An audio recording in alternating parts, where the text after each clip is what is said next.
Singapore director Matthew Vaughn's stylish and subversive Kingsman The Secret Service was the original oddball spy thriller that became the unexpected box office hit back in 2014, and it was clear why.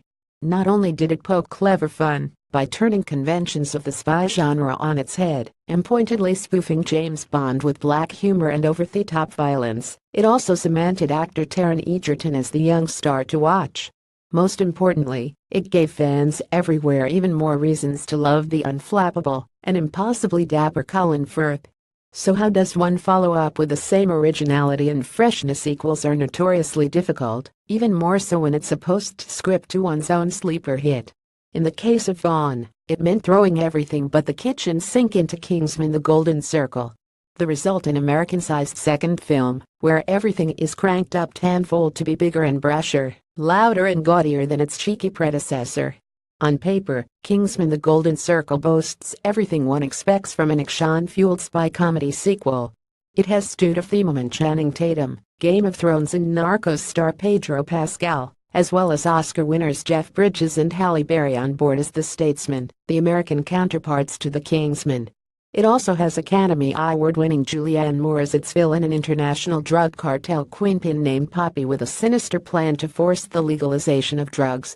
Add to that a thrilling grab-you-from-the-get-go car chase opening scene, as well as over-the-top fight sequences complete with violence so extreme it happily winks at the absurd.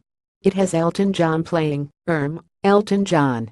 There's even a gratuitous shout-out to Singapore, but perhaps in a case of too much of a good thing, The Golden Circle somehow ends up feeling overstuffed with too many ideas and too many new characters shoved into an already lengthy 141-minute runtime.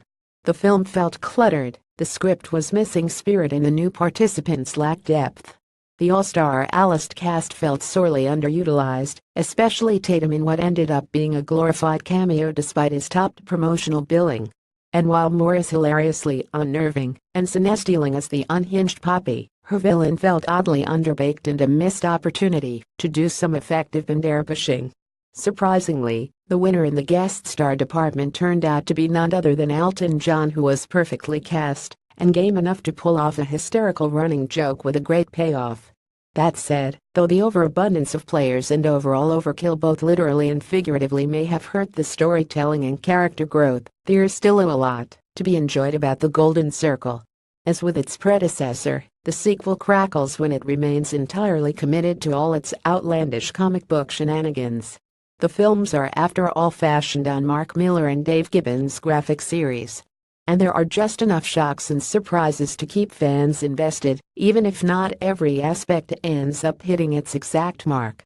There's a whole host of new gadgets to geek out over, a pitch-perfect soundtrack, a spoken Pedro Pascal cracking an electro whip and high-octane set pieces like a cable car crashing spectacularly down a mountain that will help you to overlook the film's flaws.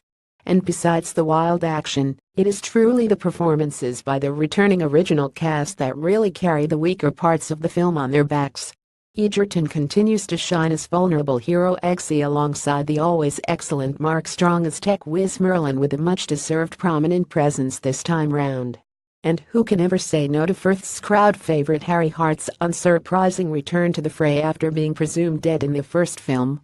As sequels go, it's reasonable to concede that The Golden Circle lacks the fresh charm of its predecessor as it pushes aggressively in favor of hyperbole and excess. But that's the price to pay if you're in the business of franchise building and expanding mythology. Fortunately, this sequel has just enough fearless and freaky fun to keep audiences looking forward to a future third chapter. Genevieve Lowe's rating 3.55.